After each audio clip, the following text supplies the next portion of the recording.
दोस्तों, भूत कोला पूजा और पंजुर्ली देव और गुलिगा देव की इन्फॉर्मेटिव वीडियो के बाद आज के इस वीडियो में हम आपको कांतारा की पूरी कहानी के बारे में समझाएंगे और वो भी डिटेल में। तो इस वीडियो को पूरा जरूर देखिएगा।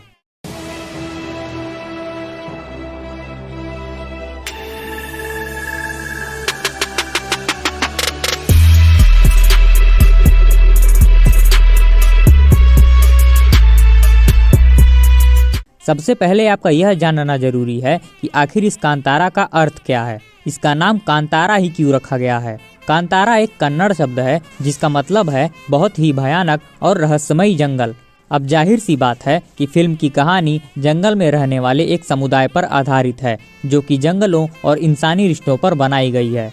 जैसा कि आपको फिल्म के शुरुआती नरेशन में ही बताया जाता है कि फिल्म की शुरुआत सन 1847 से शुरू होती है। काडबेट्टू नामक राज्य का एक राजा है जिसका साम्राज्य मूल पर्वत से लेकर पटवंत सागर तक फैला हुआ था। उसका एक खुशहाल परिवार था, साथ ही उसकी प्रजा भी उसे बहुत प्यार और सम्मान देती थी। देखा जाए तो एक खुशहाल जीवन जीने के लिए जो कुछ भी चाहिए उस साम्राज्य में वो सब कुछ था। इतना सब कुछ होने के बावजूद राजा हमेशा बेचैन रहता था। मन की शांति के लिए उसने पूजा पाठ, यज्ञ, दान दक्षिणा सब किया, लेकिन फिर भी शांति की तलाश में इधर उधर भटकता रहा। फिर एक दिन उसने अपनी परेशानी एक ज्योतिषी को बताई। ज्योतिषी ने कहा, तुम एक अनाथ हो और जब तक तुम्हें माता पिता का प्यार नहीं मिलता तब तक तुम्हें चैन नहीं मिलेगा। इसकी तलाश में राजा अकेले ही निकल पड़ा। वो भारत के कई धर्म गुरुओं और तीर्थ स्थलों पर गया, पर फिर भी उसे सुकून नहीं मिला। उसे यह लगने लगा कि इस दुनिया में ऐसा कुछ भी नहीं है जो उसे सुकून दे सके।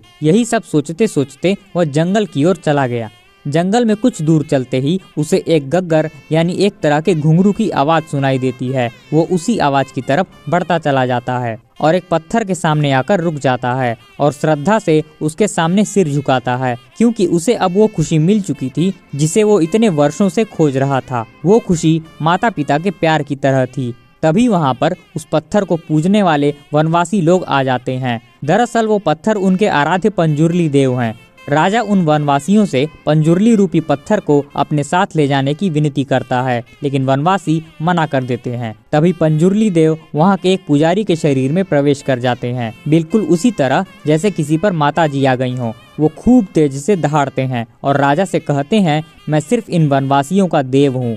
मैं तुम्हारे साथ चलूंगा तो सिर्फ एक शर्त पर। जहाँ तक मेरी आवाज गई है वहाँ तक की जमीन तुम्हें इन वनवासियों को देनी होगी, ताकि उनके देवता के जाने के बाद भी वो लोग खुशी से रह सकें। लेकिन साथ ही पंजुर्ली देव उसे चेतावनी भी देते हैं, अगर उसने या उसके किसी वंशज ने इस शर्त को तोड़ने की कोशिश की तो उस पर उनके रौद्र रूप वाले गुलिगा देव का कहर बरपेगा, जिसके परिणाम बहुत ही घातक होंगे। राजा शर्त मान लेता है। वो वनवासियों को जमीन देकर पंजुर्ली देव को अपने साथ महल में ले आता है और उनकी पूजा अर्चना करता है। अब राजा को वो शांति मिल चुकी थी जिसकी बरसों से उसे तलाश थी।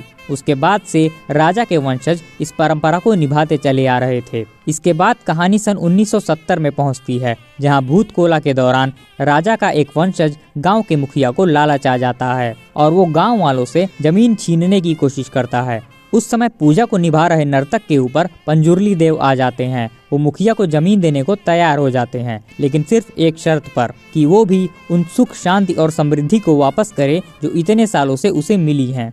मुखिया धमकी देता है कि कानून की मदद से वो भीख में दी हुई जमीन को वापस ले लेगा। पंजुर्ली देव कहते हैं कि वो इसका फैसला कोर्ट की सीढ़ियों पर ही करेंगे। इसके बाद वो उस नर्तक सहित अदृश्य हो जाते हैं। उसके कुछ दिनों बाद ही मुखिया की मौत हो जाती है और वो भी कोर्ट की सीढ़ियों पर। इसके बाद कहानी सन 1990 में पहुंचती है, जहां का मुखिया देवेंद्र उस जमीन के पीछे पड़ा हुआ है। वो भी अपने पूर्वजों की तरह उस जमीन को वापस छीनना चाहता है। इस चक्कर में वो तरह तरह के षड्यंत्र बनाता रहता है। दूसरी तरफ है नई पोस्टिंग वाला फॉरेस्ट ऑफिसर मुरलीधर, जो इस सरकारी जमीन को खाली करवाना चाहता है।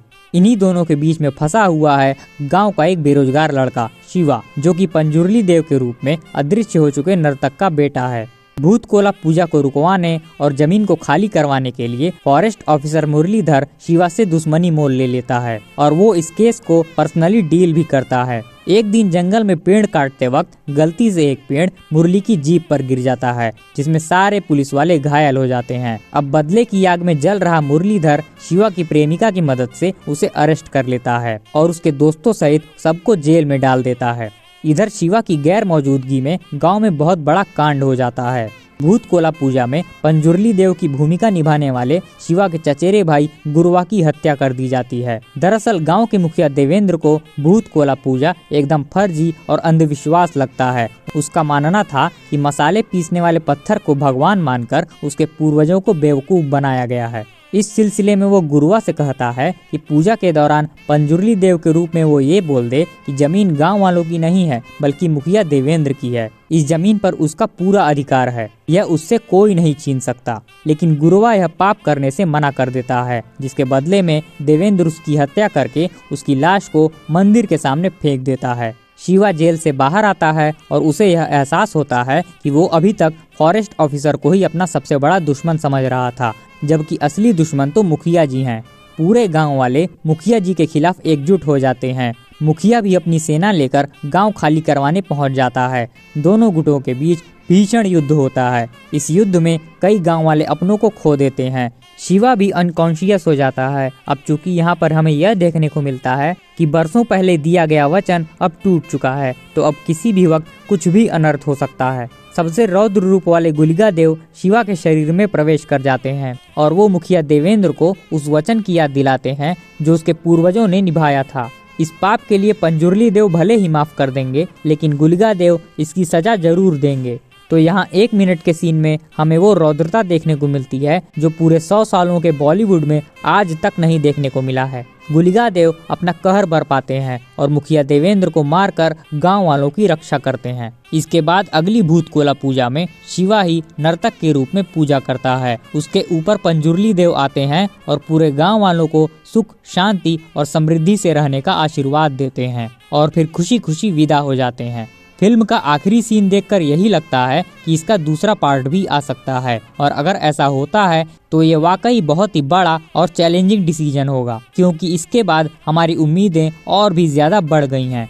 तो इस फिल्म में दिखाए गए पंजुर्ली देव और गुलिगा देव कौन है और यह भूत कोला पूजा क्या है और क्यों मनाई जाती है, इस पर हमने अलग अलग सेपरेट वीडियो बनाया हुआ है, जिसका लिंक नीचे डिस्क्रिप्शन में दे दिया गया है। उसे भी आप लोग जरूर देखिएगा। तो अगर आपने इस डिवाइन ब्लॉकबस्टर मूवी को देख लिया है तो उसका एक्सपीरियंस हमसे कमेंट बॉक्स में जरूर शेयर करिएगा। और अगर यह वीडियो पसंद आया हो तो इसे लाइक, कमेंट, शेयर और चैनल को भी सब्सक्राइब कर दीजिएगा। मिलते हैं नेक्स्ट वीडियो में। जय हिंद, जय श्री राम।